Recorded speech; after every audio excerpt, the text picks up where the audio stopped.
Tie मो शन डाँडा चाहिँ क्याम्पिङ गर्ने ठाउँ रहेनछ है। यहाँ क्याम्पिङ गर्ने हो भने चाहिँ टेन्ट अलिक तगडा हुनुपर्छ।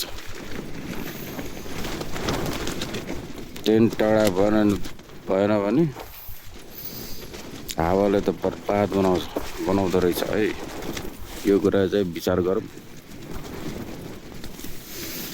मैले पनि यो टेन्ट ट्राई गर्न लिएर आएको नयाँ टेन्ट हो। राति अब दाइहरूले त्यो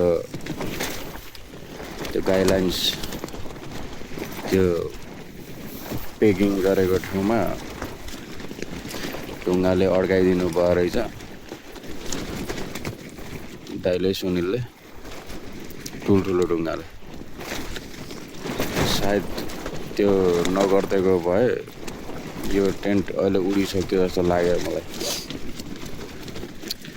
किनभने यो हावा यस्तो तगडा छ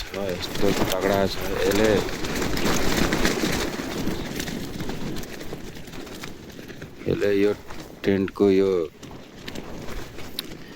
फ्लाइ र बडीलाई म आज फाडेरै छाड्छु भन्ने तरिकाले चाहिँ हावा लगाइरहेछ। यस्तो नराम्रो हावा लाग्छ।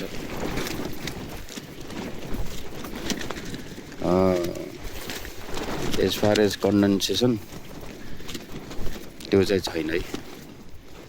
हावा एकदम मजाले हावा एयर फ्लोको एकदम उ छ। टेन्ट पनि तगडा छ।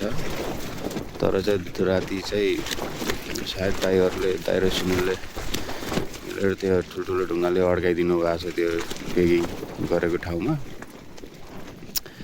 नआए पनि अहिलेसम्म यो टेन्ट तल झरिसक्थ्यो जस्तो लाग्छ मलाई। हावाले चाहिँ छोड्दैन यो। अनि यो मेरो चाहिँ फ्री स्ट्यान्डिङ टेन्ट होइन, यो हाइकिङ पोलले चाहिँ मैले उ गरेछु। यो जुन पोल छ यो चाहिँ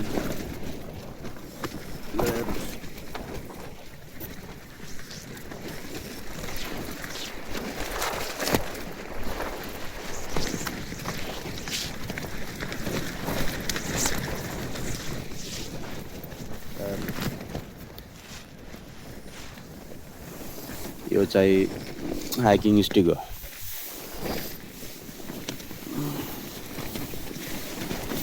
यो चाहिँ हाइकिङ स्टिक हो। यो टेन्ट चाहिँ हाइकिङ स्टिकले अड्काउने टेन्ट हो। यो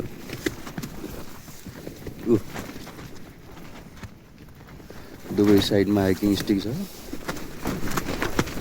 र सिचुएसन यस्तो छ कि हाइकिङ स्टिक डह्रो भएन भने यो हाइकिङ स्टिकै भाँचिन्छ।